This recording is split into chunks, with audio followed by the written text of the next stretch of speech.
Hello everyone, good day to you all. Hope you're all doing well. Today I wanted to do something a little bit out of the ordinary on my channel. I normally don't do historical types of videos, but today I kind of wanted to do one, just to switch things up a little bit on one of my favorite rifles that I pretty much never shoot. And that is the Type 99 Arisaka, as you can tell from the video title, otherwise known as the Kyu-Kyu-Shiki in Japanese. This was the This came out actually a little bit before World War II, which is something I'll get into later, but this was more or less, the World War II rifle, service rifle of Japan at the time. This fires the 7.7 Arisaka round, which you can see right here, otherwise known as the 7.7 Japanese, or a bit more politically incorrect, also known as the 7.7 Jap. You'll see that a lot, especially even nowadays on head stamps and that sort of thing.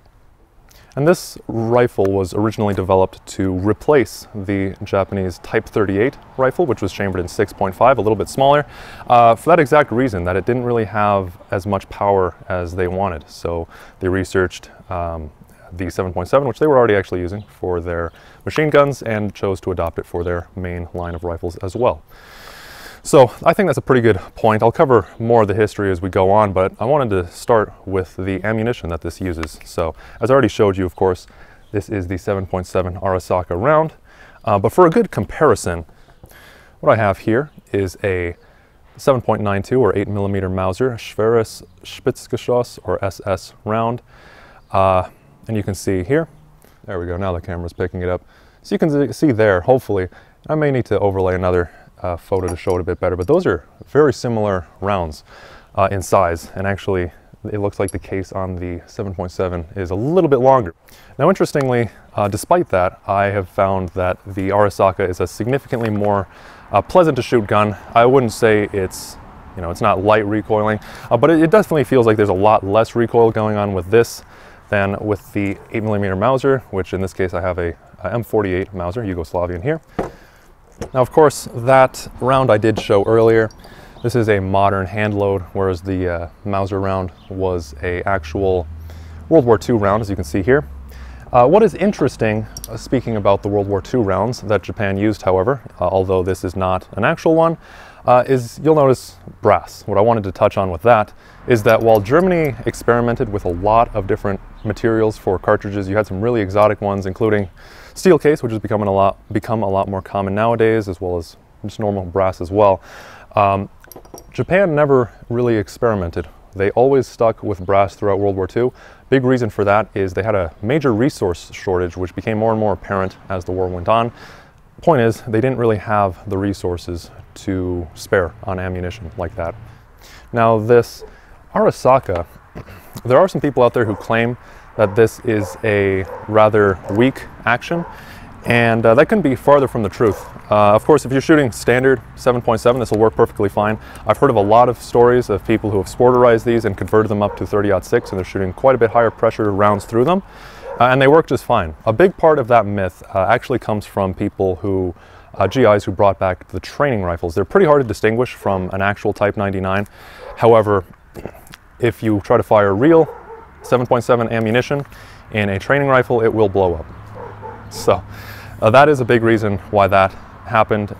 Even the last ditch rifles, I won't say all of them, but quite a few of the last ditch rifles, this here is an early war one, but the last ditch rifles, if you're familiar with the last ditch rifles of Germany with their Mausers, they got pretty bad, but generally they were still shootable. They looked like garbage. They probably were not very pleasant to hold and to shoot, but they worked.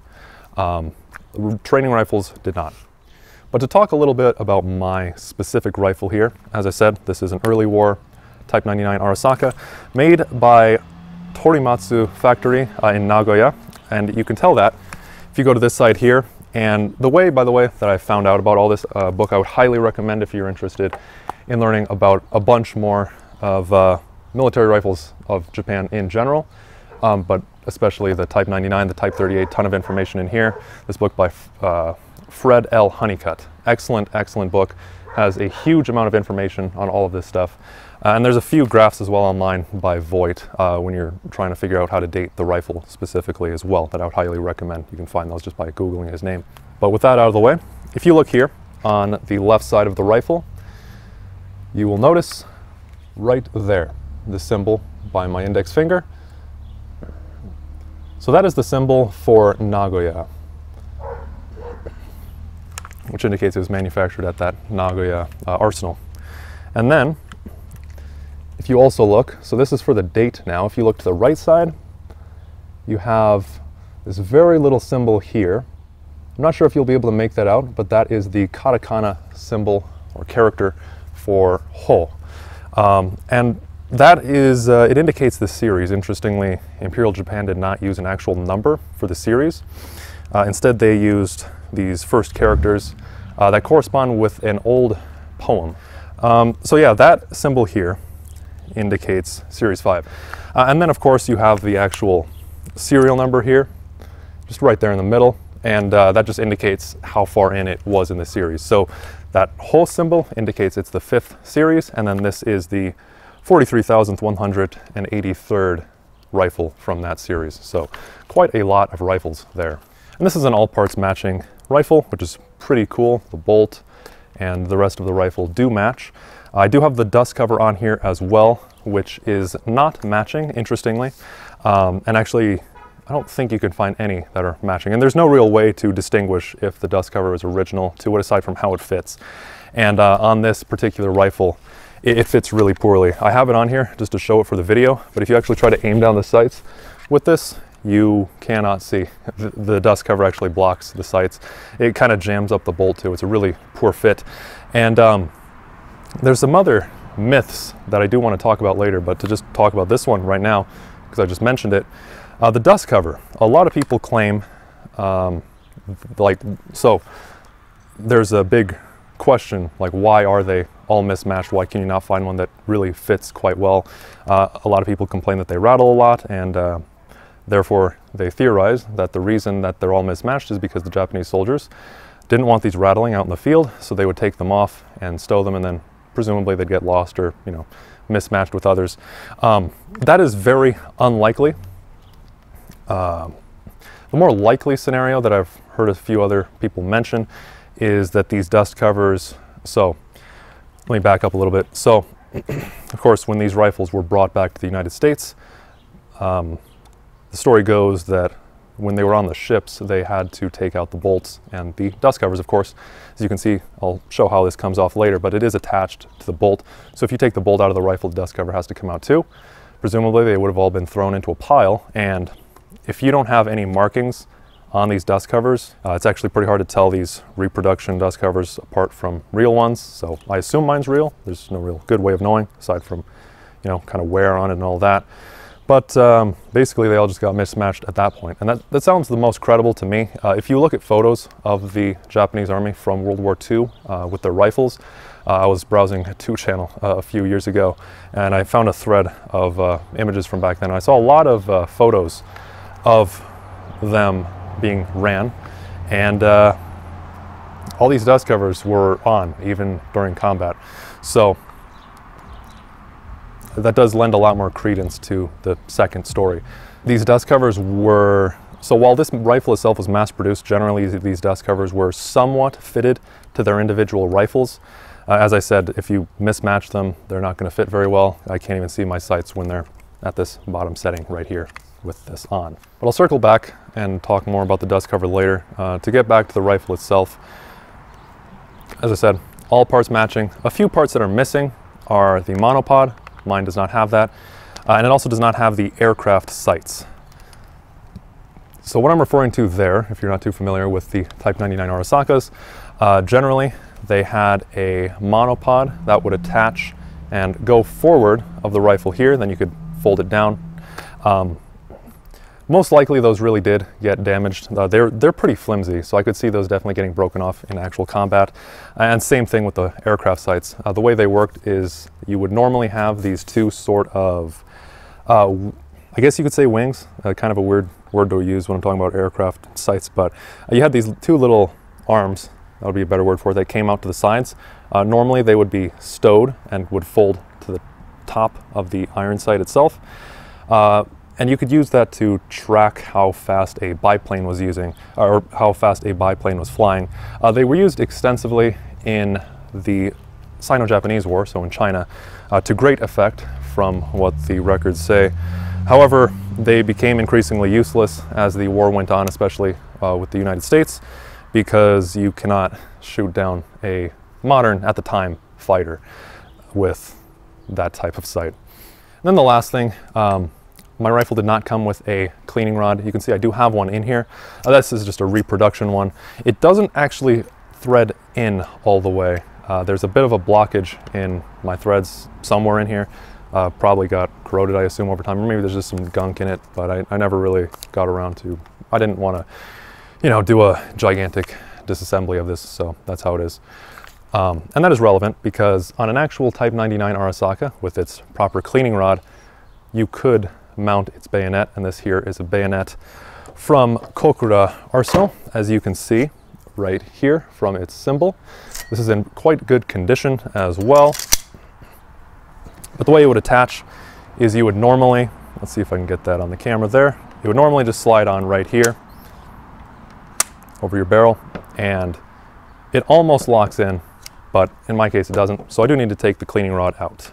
So we just lock it in just like so, just right over the barrel, clicks in. To remove it, you have this button here, you push it, and you can see it on this side, it's going to pop out, so that just unlocks it. Then once it's unlocked, you just slide it right back off. It is a gigantic bayonet bordering on a full-on machete. This thing is huge, and it makes the rifle huge when it's on as well. So that covers this specific rifle. There's a lot of cool stuff you can kind of learn about both this rifle and your own rifle if you have one. As I said, highly recommend that book. That has a huge amount of information that I can't really even cover all in this video. I don't want to steal his thunder, but also I don't have time. There's a gigantic amount of stuff to learn about. So would highly recommend that. But to cover just a few of the basic things now about the actual rifle mechanism itself and how it works. This is interestingly, so when compared to a Mauser or a lot of the other European rifles, as I said, this is a Mauser M48. The Arisaka is actually a cock on close as opposed to a cock on open. What that allows is it actually allows you to reload or to cycle a bolt significantly quicker than you could otherwise. You just have a lot more force when you're closing it, and just works a lot better, a lot more smooth. Lee Enfield is the exact same way. So to kind of show this just a bit here, if I go ahead and dry fire this. So when you go to lift up a bolt on a Mauser, you can really feel the force you have to kind of fight against it. When you compare that to the Arisaka, however, and I'm going to make sure, and also, I mentioned I would come back to this later. So this is how you would take the dust cover off, and you can hear mine is now rattling quite a bit now that I have it off. But you just open your bolt all the way, and there is a rail here on the left side. Or I shouldn't say, a rail or a kind of a groove here. And your dust cover just sits in that groove. To take it off, there we go. If you just remove your bolt here, and the bolt comes out nice and easy. It's just like a Mauser in that regard. You just open that up there and it pops right out. So dust cover is off now. Putting this back in just like normal. I'm going to put these snap caps back in because not a good idea to dry fire these super old rifles. Not really an issue on modern ones, but yeah. So on this, however, once you fire, you'll see hopefully that it is way easier to just open it and to cycle the action back closed. When you're actually shooting this rifle, one thing I have noticed is the iron sights leave a lot to be desired. One thing I heard when watching 9 Holes reviews on this a few years back is that these sights were made for kind of closer quarters, more so like in the jungles and all of that sort of thing. But if you do look at these sights here, you have a aperture way up there, kind of in the same position as like an AK or something like that nowadays. Apertures that far forward are a little bit hard to acquire. Normally, if you have an aperture you want it further back, just based on how the eye focuses in on it. But that's what you have. And then you have just a normal front sight here. And the way you adjust this is similar to a lot of rifles of the era. You'd want to file this, or you can also add material with like liquid weld, which I did have to do on this Mauser M48 to get it zeroed. You can see a little bit of like an imperfection there on the left side, and that's just from that. It turned out pretty well, but now it does shoot where it needs to. What I noticed when shooting this, and I haven't really done any filing or anything like that on the front sight myself. As I said, I don't shoot this rifle that often, and I really just kind of want to keep it in pristine condition because it's a pretty cool old rifle. But that is how you would normally do it. In my case, it does shoot a little bit to the left. But yeah, you can use Kentucky windage, not ideal, but just a cool rifle. So that about covers it for the Type 99 Arisaka. That is all the historical information here. What I did want to end off this video with, however, was just a little bit of collecting information for things you might want to look for if you're considering buying one yourself. As I said, there is a lot of things to know about, like whether it's an early war, mid-war, late war, last ditch, etc. To start with, to kind of gauge the approximate value to make sure you're not overpaying, the biggest thing to look for is an intact chrysanthemum, which this one does have. You can see right there. You can also see there's a somewhat rough machining marks on here, but an intact chrysanthemum is something you'll definitely want to look for. Most of the rifles do have a defaced chrysanthemum. The reason for that is the Imperial soldiers, when they would surrender the rifle, the chrysanthemum marks this rifle as being the property of the Emperor. Back then it would have been Emperor Showa. And it just means that, you know, you wouldn't really want to give that up. So they would deface it deliberately. Normally, I've seen they would file it off. I've also seen some where it's just like cut off with a knife. So if you can find one that has it intact, those are a lot rarer. Another thing to think about when you're looking to purchase a rifle, which is a pretty easy one to pick up on, is the stock. Just look at the stock, the quality of it. Every single Type 99 Arisaka, including some of the ridiculously expensive ones that are really like collector value, seems like they always have a gouge somewhere or other in the stock. In my case, I have a pretty big one here, you can see right there, and then a tiny one right here that is more of just a mark, but it's a little bit. I've seen some Arisakas that have a horrific amount of gouges and just, you know, damage everywhere in the stock. That'll definitely lower the value, but I wouldn't be too worried about it if there is like one kind of large gouge, because it's really hard to find any that don't have at least one. And if you do, it's probably going to be pretty expensive. Another thing to look for is the butt plate. You can see here, this one is metal. Towards the, I don't remember if they did this in mid or late war. I want to say they changed to this in the late war, but early war ones, you do have a metal butt plate. You might have it, as I said, on mid-war ones, but on the late and last ditch especially, you just have a piece of wood. As I said, Japan was extremely running low on resources. It's a huge reason why, if not the reason why, the entire Second Sino-Japanese War started in the first place, or any of the Sino-Japanese wars. You saw less and less of that used towards the end of the war. Another thing that you saw is same thing you saw with the Kar 98Ks. A lot of them, they got simplified. And one big place on the Arisaka that got simplified as time went on, and if I remember right, this is one that actually showed up even on mid-war, is if you look at the back of the bolt here, and I'll actually go ahead and pop it out so you can see it easier. You have this really quite fancy, nice knurling on the back of the bolt. It does help you to get a better grip on it, because that actually acts as a safety, which I can show really quick because I forgot to show that earlier.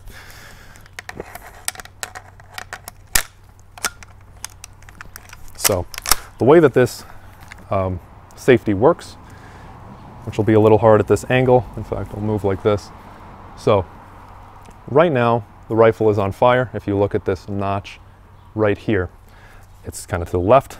To put it onto safe, what you'll actually do is push it in and almost you palm it, and you'll turn it clockwise. So pushing it in and then turning it, and you can see now the notch is towards the top. On a Mauser, to talk about how the safety works really quick, of course, you have actual safe here, or no, you have actual fire here, sorry. You have a safety here where the bolt will still move, but the trigger is dead.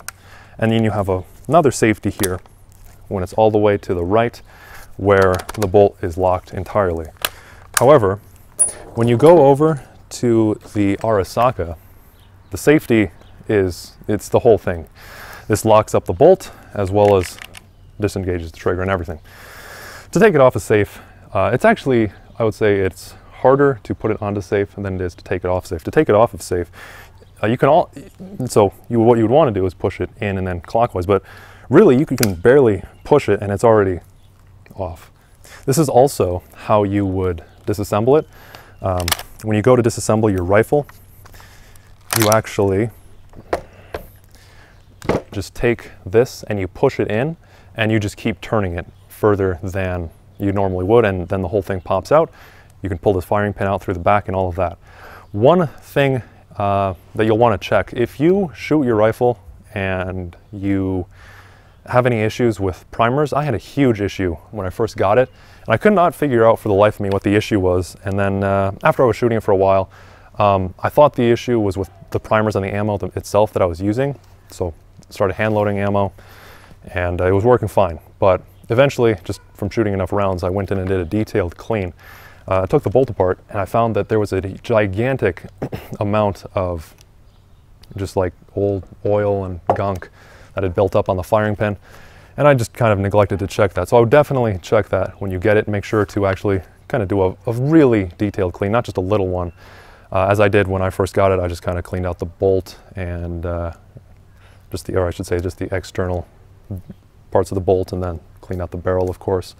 But actually doing a detailed clean of the bolt will help you a lot, because that fixed the primer issues entirely when I cleaned that gunk off. Another thing you'll want to look for as far as collector quality and the value of an Arisaka, as I mentioned before, mine does not have a monopod or the aircraft sights. If you really want those and you don't really care about like the whole collector value of them, but you just want them, you can get reproduction ones, at least last I checked. But that covers, this is going to end up being a pretty long video, but I would say that covers just kind of the basics, just talking about the Arisaka. I wanted to kind of talk about a few of those myths, especially the dust cover one, and a few of those other ones about its reliability, because I do hear that getting passed around even today. But let me know if you have any other questions or if you have any other comments at all, anything you want to add. There is a lot more to be said, but hopefully you all found this informative as just a very basic, almost sort of like a primer to the Type 99 Arisaka. It's a super cool rifle in my opinion, and definitely worth getting one if you can find one, I would say, if you're into collecting. Thank you all for watching. If you're new to this channel, as I said at the start, I don't normally do historical videos, but if you are interested in more modern sort of gear and gun content, then feel free to take a look and subscribe if you're interested. Regardless though, thank you for watching, and I do hope to see you in the next one. Take care.